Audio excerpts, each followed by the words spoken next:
Еве, нашата прва гостинка веќе ни е пристигната во студио, ќе разговара со мојата колешка Оливера, се разбира, а темата, како што кажавме, е мощна и интересна.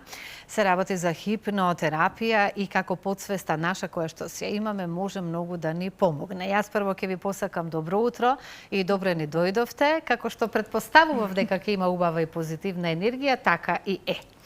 Ке зборуваме за нешто за што можеби, како што каже Оливера на почетокот, кај нас се уште не е толку многу познато, но затоа сега ќе се запознаеме. Кажавте дека сте се напиле кафе веќе во Алфа. Ние и тука имаме и на пречекот, кога ве чекаме како наши гости. Двојна доза. Да, повелете со разговорот, со нетрпение очекувам да слушнам за што конкретно се работи. Да, кога ќе споменеме хипноза, одма ни текнува на оние филмови кога ги успиваат луѓето, па кажуваат и некои работи што можеби не би ги кажале свесно, сигурно не би ги кажале свесно, поради тој морален часовник и аларм што секој од нас го има во телото. Просина, добре дојде во нашето студио и сакам да ја објасниме, по втор пат си тука гостинка, пред неколку месеци беше на една друга тема, но хипнотерапијата е нешто што зема замав и ти го работиш во последно време, а станува збор за терапија со која што длабоко влегуваме во состојба на смиреност, опуштеност и да ги дознаеме нашите чувства и емоции. Што е хипнотерапијата? Прво, добро утро, добро ве најдов, благодарам на поканата. Хипнотерапијата е една прекрасна алатка која што се користи во терапевтски цели и се состои од два дела, од хипноза и од терапија. Како што нели кажува и самото име, сега тука убаво објасни дека постојат стравови, односно некои заблуди и митови кои што доаѓаат од некои сценски настапи и од филмовите, дека кога сме под хипноза некој може да не злоупотреби, дека тогаш сме ние во несвест или во длабок сон, дека некој може да ни сугерира одредени работи, да ги правиме кои што не сакаме да правиме, или пак да извлече некој информација од нас кои што нели не би ги кажале. Сето тоа е погрешно затоа што всушност кога сме во хипноза, ние не сме во не спиеме, не сме во некоја длабока несвест или несвестна состојба, како кома, така. Всушност, ние во секојдневието често сме во хипноза. Тоа е кога возиме автомобил и кога ќе стигнеме од точка А до точка Б, кога ќе стигнеме на дестинацијата, често пати се случува да ние не се сеќаваме на патот. Колку пати тоа мене ми се случува? Механичко возење. Така. Внимаваш на се, ама не си свесен. Така, тоа е тоа. Затоа што сме фокусирани на некој наш внатрешен свет, на внатрешните случувања, размислуваме за одредени ситуации. Истото се случува кога читаме книга, кога сме задлабочени во читање на книга. Значи, хипнозата е една состојба на релаксираност на телото, меѓутоа фокусот сме фокусирани повеќе на нашиот внатрешен свет или на она активност која што во моментот ја правиме, како пример читањето книга, а ги исклучуваме надворешните случувања. Така што се случува, нели, некој да не повика, да влезе во просторијата, а ние воопшто да не сме свесни дека тоа се случило. Зашто може да биде поддршка при делувањето оваа хипнотерапија и кој се може да ја користи, колку често може да употребуваме? Еве, во секојдневниот живот каже, ја користиме свесно или несвесно секој од нас? Така, хипнотерапијата се користи кај најчесто кај автоматизирани реакции на телото. Ние на свесно ниво знаеме дека правиме одредени работи или пак имаме одредени навики кои што се трудиме на свесно ниво да ги смениме, но едноставно телото реагира на начин на кој што е навикнато. Со хипнотерапијата делуваме на начин каде што клиентот го ставаме во една состојба на релаксираност на телото и фокусираност на неговиот внатрешен свет, на оно што се случува внатре во него. И со позитивни сугестии кои што однапред се договорени, внесуваме, така да кажам, едни позитивни сугестии во подсвеста, каде што делуваме, кои што сугестии треба да делуваат на начин да тие автоматски реакции се променат и тие лоши навики многу полесно да се искоренат и телото едноставно го учиме да реагира на еден поинаков начин. Тука, да речеме, може да кажам пример кај анксиозност, кога ние знаеме дека нема реална опасност во нашата околина, меѓутоа телото реагира на начин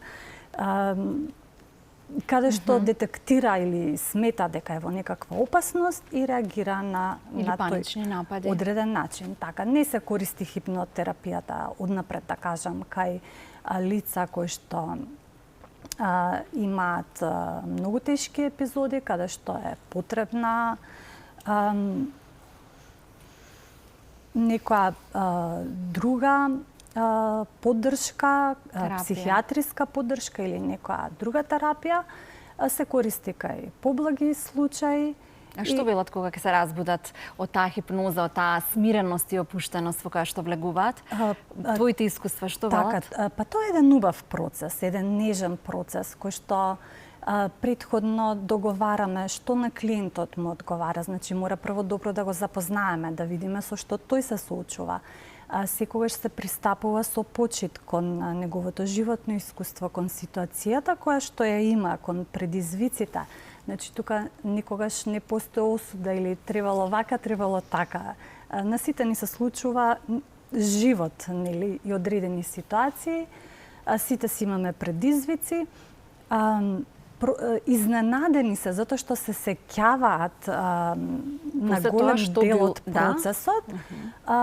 Еве тука да кажам дека потребни се во просек генерално од 4 до 7 сесии за комплетно така терапевтски сесии со тоа што нели кога во случај кога не постои на свесно ниво сознание кај самиот клиент, кога тој не знае како, од каде доаѓа овој проблем што го има овој предизвик, која е траумата што ја доживеал, дали е тоа во раното детство, тогаш може да направиме првата сесија да биде едно враќање низ неговите спомени, кој што исто се случува во таа релаксирачка состојба на телото, фокусираност внатре, во внатрешниот свет, па се враќаме наназад до одреден настан на кој што клиентот ќе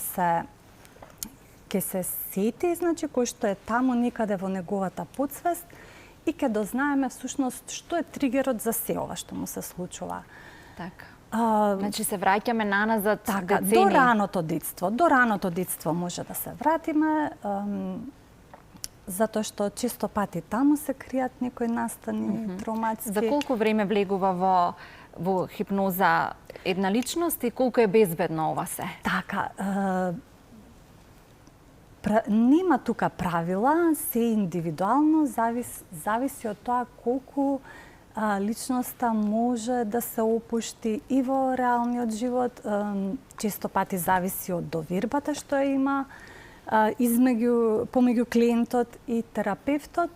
Да речеме, еве, од 20 на минути, па може би до 1 час, терапевтот е тој кој што води, со една топлина во гласот, тоа нели оди, процесот е нежен, го води клиентот во низ процесот на релаксација, опуштање на телото, на мускулите. Тоа мислам дека на голем дел од луѓето им е познато затоа што гледале по YouTube, нели? Или тоа е, да речам, нешто слично на водените медитации, каде што некој пријатен глас не води да го опуштиме нашето тело, да се нашиот фокус да го пренасочиме од околината и надворешниот свет, од случувањето околу нас, да го пренасочиме внатре во нас. Така. Со оглед на тоа дека имаме уште малку време, што ќе кажеме, во многу земји ова се препишува како терапија на пациенти кои што имаат одредени дијагнози на панични напади, анксиозност и се препишува многу често. Кај нас се уште е табу тема.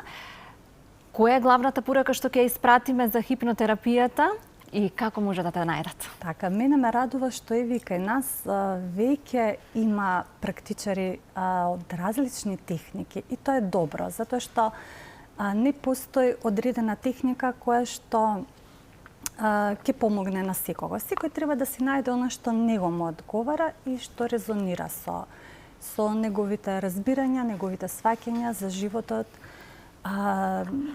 Пораката за хипнотерапијата всушност ја кажавме на почетокот, дека тоа не е нешто од кое што треба да се плашиме, дека хипнотерапијата е еден нежен процес, се прави во договор и во согласност со клиентот, со неговите уверувања, значи ние тука не ги меднуваме личните уверувања и ставови, така што тој терапевтски текст и дел што доаѓа после индукцијата или воведувањето на клиентот во таа релаксирачка состојба, следува после тоа оној терапевтскиот дел, каде што нели во претходен договор со клиентот веќе од разговорот што на почетокот се прави, добиваме информации, сознанија, што е во согласност со неговите сваќања, неговиот морал, етика и така натака, неговите уверувања и верувања и на тој начин се прилагодува тој текст, терапевтски текст, така што секогаш се безбедни. Не постои човек што не се вратил од хипноза. Так, се плаша да не се разбуди. Да, не постои такво нешто. Секогаш будењето исто е еден нежен процес каде што постепено го враќаме клиентот во една будна состојба. Да, како еден вид масажа или нели чувство после масажа, после хипнотерапија. Предпоставувам, никогаш не сум. Така, да. Те благодарам. Па со вашиот глас до некаде успеавте малку така да не хипнотизирате. Да се опуштиме тука во студиото и потребно ни е вака од пораните утрински часови една убава релаксација. Многу сакам луѓе што имаат убав милозвучен глас и зборуваат тивко, тоа зборува за вашиот карактер. Благодарам. Да. Ви благодарам многу и ве поздравувам, па да се видиме повторно.